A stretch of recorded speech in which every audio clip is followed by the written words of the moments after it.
நாங்கள் பசங்களை அப்பப்போ இந்த அரசியலை பற்றி பேசிப்போம். அப்போ ஃப்ரெண்டு ஒருத்தன் சொன்னான், என்னடா யார் முதலமைச்சர் வந்தால் நம்ம சாப்பிட நம்ம தான் வேலைக்கு போகணும்.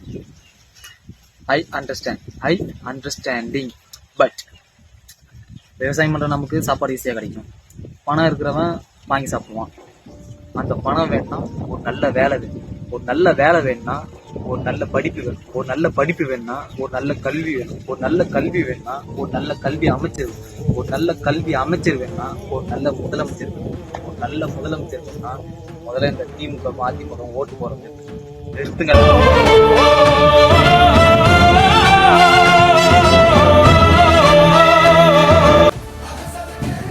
ஒரு புதிய நல்ல தலைவரை தேர்ந்தெடுப்போம். நல்லதே நடக்கும். வெற்றி நிச்சயம். இனிய குடியரசு